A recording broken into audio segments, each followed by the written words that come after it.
আজ করছি আমরা পিকনিক, তাই সকাল সকাল জিনিসপত্র নিয়ে চললাম পিকনিক স্পটে, যেটা আমার বাড়ি থেকে 7-8 মিনিট দূরে। এই দেখো, টেবিল, চেয়ার, বক্স সব এসে গেছে। এবার টোটো থেকে জিনিসগুলো নামানোর পালা। আজকে কিন্তু শুধু পিকনিক না, দুই বন্ধুর আইবুড়ো ভাত একই সাথে খাওয়ানো হবে।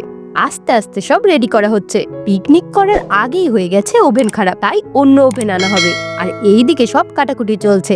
এই যে ইনি আমাদের আজকের ব্রাইড, কিন্তু তাকেও আমরা কাজ করাচ্ছি, সব শিখিয়ে দিচ্ছি। আর কদিন পর তো ওকে করতে হবে, তো তাই আর কি। এখন বাজে সকাল 9টা, তাই কফি করা হচ্ছে। কফি খেয়ে এবার সব ফুল দমে কাটাকুটিগুলো শেষ করতে হবে। চেয়ার টেবিল সাজিয়ে দেওয়া হয়েছে, কারণ টিফিনের টাইম হয়ে গেছে। টিফিনের জিনিস যদিও দোকান থেকে আনা হয়েছিল, নান আর চানা মশলা।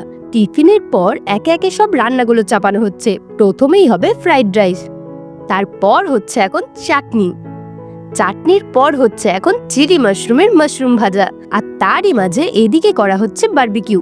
এই ফাঁকা ডাঙ্গায় সব জোগাড় করে এনে হবে আমাদের বারবিকিউ।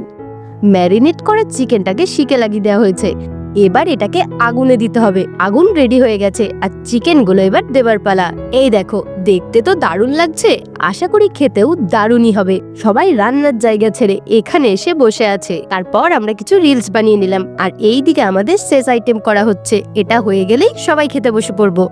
এই দেখো আজকের আইবুড়ো ভাতের মেনু। ব্রাইড বসে গেছেন খেতে। আগে এনার বিয়ে হবে, তারপর এনার। ওদের খাইয়ে আমরাও বসে পড়লাম খেতে। তো চলো, দেখা হবে আবার নতুন একটা ভিডিওর সাথে। দাঁড়াও, কোথাও যাবার আগে চ্যানেলটা সাবস্ক্রাইব অবশ্যই করে যেও।